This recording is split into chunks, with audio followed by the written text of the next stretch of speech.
Telangana budget 2025-26 ప్రజా సంక్షేమానికి, అభివృద్ధికి బడ్జెట్లో తెలంగాణ రాష్ట్ర ప్రభుత్వం పెద్దపీట వేసింది. జాతీయ, అంతర్జాతీయ పరిణామాలు, అప్పులు, ఆకాంక్షలను పరిగణలోకి తీసుకుని రూపొందించిన వార్షిక పద్దులో రైతులు, యువత, పేదలు, మహిళలు, ఎస్సీ, ఎస్టీ, బీసీ వర్గాల సంక్షేమానికి భారీగా నిధులను కేటాయించింది. రాష్ట్ర ఆర్థిక శాఖ మంత్రి మల్లు భట్టి విక్రమార్క 2025-26 ఆర్థిక సంవత్సరానికి సంబంధించి బడ్జెట్ను ప్రవేశపెట్టారు. 3,04,965 కోట్ల రూపాయలతో బడ్జెట్ను ప్రవేశపెట్టారు. తెలంగాణ ఏర్పడిన తర్వాత 10 ఏళ్లకు అధికారంలోకి వచ్చిన కాంగ్రెస్ ప్రభుత్వం తొలిసారి పూర్తి 12 నెలల ఆర్థిక సంవత్సరానికి బడ్జెట్ను మార్చి 19న శాసనసభలో ప్రవేశపెట్టింది. బడ్జెట్ మొత్తం ఆదాయం 3.04 లక్షల కోట్లలో అత్యధికంగా 34.21% అంటే 1,04,329 కోట్లను సంక్షేమ పథకాలకే కేటాయించింది. వీటిలోనూ కాంగ్రెస్ పార్టీ ఎన్నికల సమయంలో ఇచ్చిన గ్యారంటీ హామీల అమలుకు సంబంధించిన 9 పథకాలకు ఏకంగా 56,084 కోట్లు దక్కాయి. ప్రస్తుత ఏడాదికి ఇవే గ్యారంటీ హామీలకు 47,167 కోట్లు కేటాయించగా వచ్చే ఏడాదికి మరో 8,917 కోట్లు పెంచడం గమనార్హం. ఇందిరమ్మ ఇళ్లకు 12,571 కోట్లను కేటాయించింది. కొత్తగా రాజీవ్ యువ వికాసం, ఇందిరా గిరిజల వికాసం, సౌర విద్యుత్ గ్రామం, నగరాభివృద్ధి పథకాలను వచ్చే ఆర్థిక సంవత్సరంలో ప్రారంభించడానికి నిధులిచ్చింది. ఎస్సీ, ఎస్టీ, బీసీ, మైనార్టీ వర్గాలకు చెందిన నిరుద్యోగ యువతకు గరిష్టంగా 4 లక్షల వరకు సాయం చేసేందుకు రాజీవ్ యువ వికాసం పథకానికి 6,000 కోట్లను కేటాయించింది. జూన్ 2న రాష్ట్ర అవతరణ దినోత్సవం సందర్భంగా ఈ పథకం కింద లబ్ధిదారులకు నిధుల మంజూరు పత్రాలను అందజేయాలని ప్రభుత్వం లక్ష్యంగా పెట్టుకుంది. ఎంపిక చేసిన గ్రామంలోని మొత్తం ఇళ్లకు తాగునీటి బోర్లు, వీధి దీపాలతో సహా అన్నింటికీ సౌర విద్యుత్ను అక్కడే ఉత్పత్తి చేసి వినియోగించేలా సౌర గ్రామం పథకాన్ని అమలు చేయడానికి 1,500 కోట్లను కేటాయించింది. ప్రాధాన్య శాఖలు, రంగాలకు కేటాయింపులు ఇలా ఉన్నాయి. ముందుగా విద్యాశాఖ.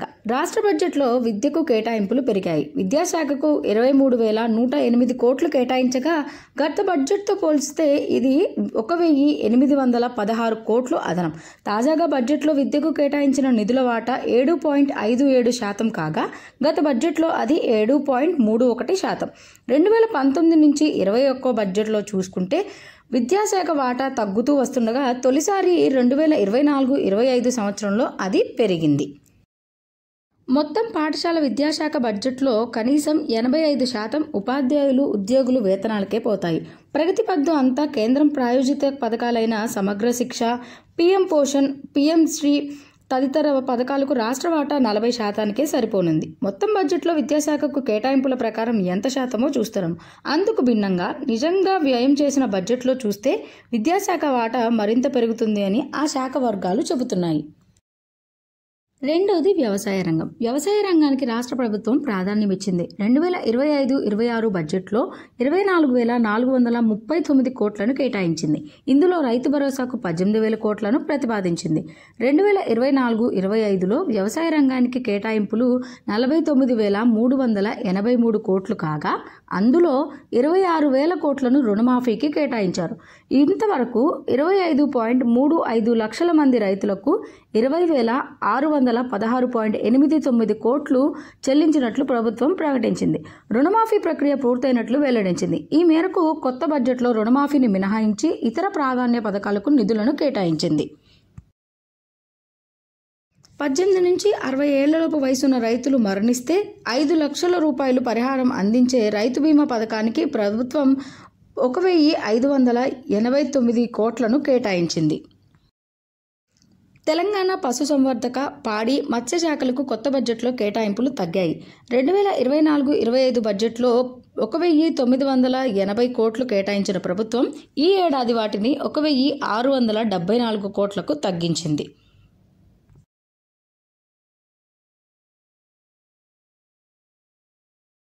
ప్రభుత్వ ప్రాధాన్య ప్రాజెక్టులకు రాష్ట్ర బడ్జెట్లో పెద్దపీట వేశారు. సాగునీటి పారుదల రంగానికి మొత్తం 23,373 కోట్లు కేటాయించారు.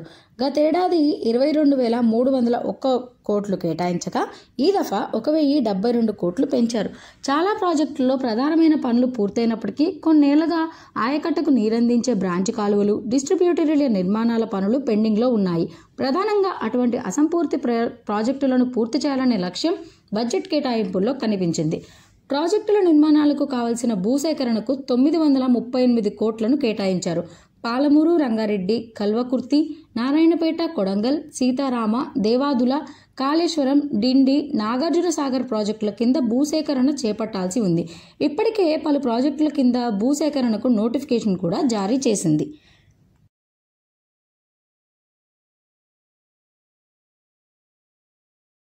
మహిళలకు పథకాల్లో నిధుల పండుగ. రాష్ట్రంలో కాంగ్రెస్ ప్రభుత్వం ప్రవేశపెట్టిన రెండో పూర్తిస్థాయి బడ్జెట్లో మహిళలకు లబ్ధి కలిగించే పథకాలకు భారీగా నిధులు కేటాయించింది. మహాలక్ష్మి, గృహజ్యోతి పథకాలకు పెద్దపీట వేసింది. వనితలు బస్సుల్లో ఉచితంగా ప్రయాణించేందుకు, 500కే గ్యాస్ బండ తీసుకునేలా, ఇళ్లలో ఉచిత విద్యుత్ సౌకర్యం పొందేలా నిధుల కేటాయింపులో ప్రాధాన్యం లభించింది. ఈ 3 పథకాలకే 7,108 కోట్లు కేటాయించింది.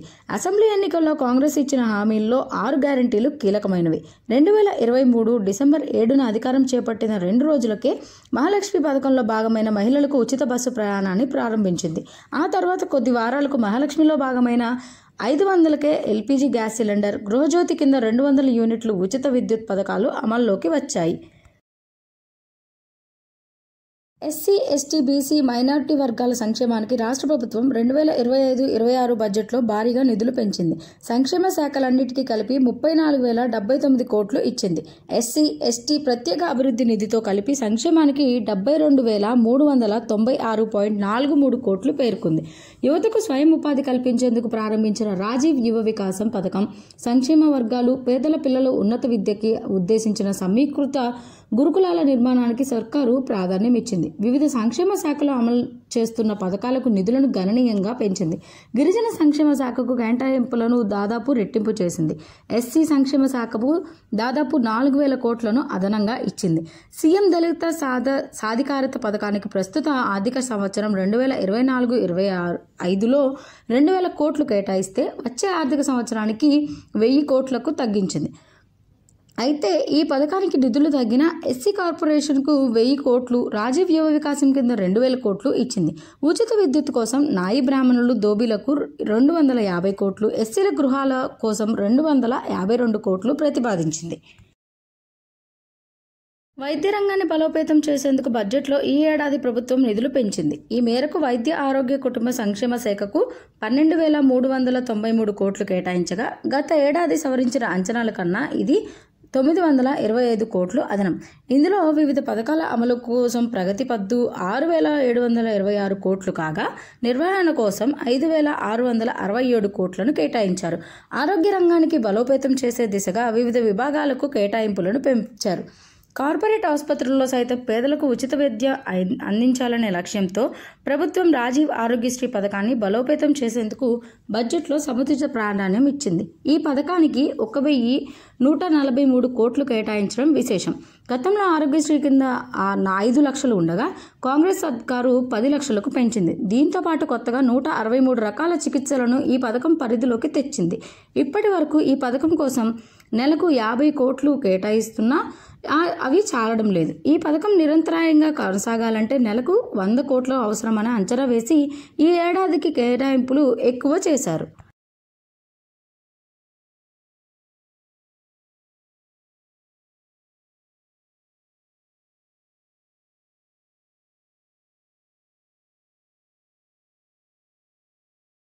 పూర్తి అంశాలు మరియు వాటి సమాచారం కోసం డిస్క్రిప్షన్లో ఉన్న ఈనాడు ప్రతిభ లింక్ను విజిట్ చేయండి.